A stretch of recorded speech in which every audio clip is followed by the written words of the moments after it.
Praise హల్లెలూయా. దేవుని నామానికి స్తోత్రాలు. మీ అందరికీ నా వందనాలు తెలియజేస్తున్నాను.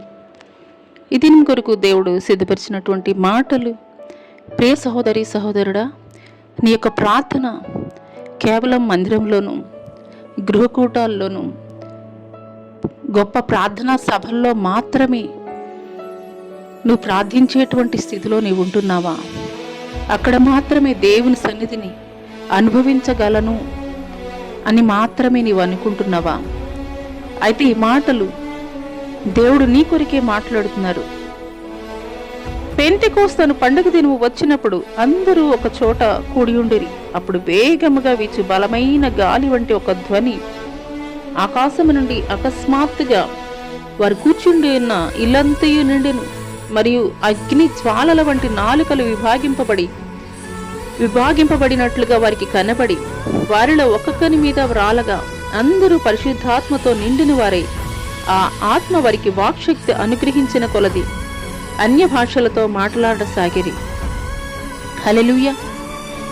ఈ మాటలు వింటున్నటువంటి ప్రియనేస్తమా, యేసుక్రీస్తు వారు పునరుద్ధానుడైన తర్వాత తండ్రి వద్దకు ఆరోహణమయ్యేటువంటి క్రమంలో వారి యొక్క శిష్యులకి తెలియజేశారు, నేను మీ కొరకు ఒక ఆదరణకర్తను నేను పంపిస్తాను. ఆ యొక్క ఆదరణకర్త మిమ్మల్ని సర్వసత్యంలోనికి నడిపిస్తారు. మీరు యెరూషలేము విడిచి వెళ్ళొద్దు అని యేసుక్రీస్తు వారి యొక్క ఆజ్ఞ మేరకు వారు యెరూషలేము విడిచి వెళ్లకుండా యెరూషలేములోనే ఒక మేడ గదిలో యేసుక్రీస్తు వారి శిష్యులతో పాటు 120 మంది కూడి ప్రార్థించినటువంటి క్రమంలో 10వ దినం పెంతెకోస్తు పండుగ దినమున యేసుక్రీస్తు వారు చెప్పిన రీతిగా వారి మీద అగ్ని నాలుకలుగా విభాగింపబడి పెంతెకోస్తు పండుగ దినము రోజున పరిశుద్ధాత్మతోటి నింపబడి ఉన్నప్పుడు వారికి ఎరగనటువంటి అన్య భాషలతోటి పరిశుద్ధాత్మతోటి నింపబడినటువంటి వారి మాటలాడసాగిరి అని లేఖనం తెలియజేస్తుంది. ఈ మాటలు వింటున్నటువంటి ప్రియనేస్తమా, దేవుని మందిరంలో ప్రార్థించవచ్చు, పెద్ద పెద్ద సభలలో నువ్వు ప్రార్థించవచ్చు, కూటములలో నువ్వు ప్రార్థించవచ్చు, దేవుని సన్నిధి అక్కడ ఉంటుంది.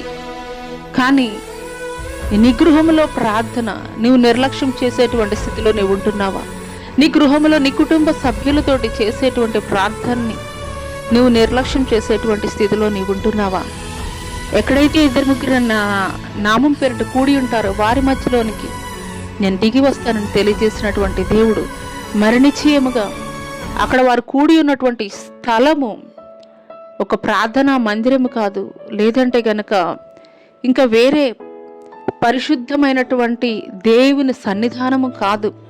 కానీ వారు ఏక మనసుతోటి ఏకాత్మతోటి వారు ప్రార్థిస్తున్నటువంటి క్రమములో వారి మీదకి పరిశుద్ధాత్ముడు దిగి వచ్చాడు.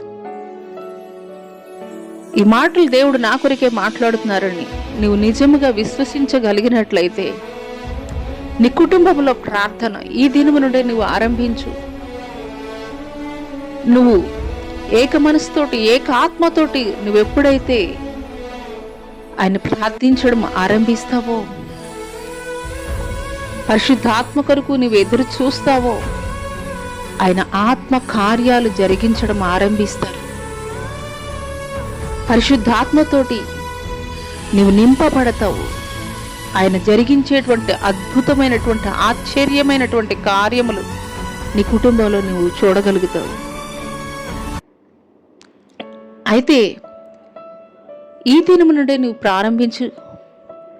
దేవుని యొక్క అద్భుతాలు, ఆశ్చర్య కార్యాలు, పరిశుద్ధాత్మ నింపుదలని నీవు పొందుకుంటావు.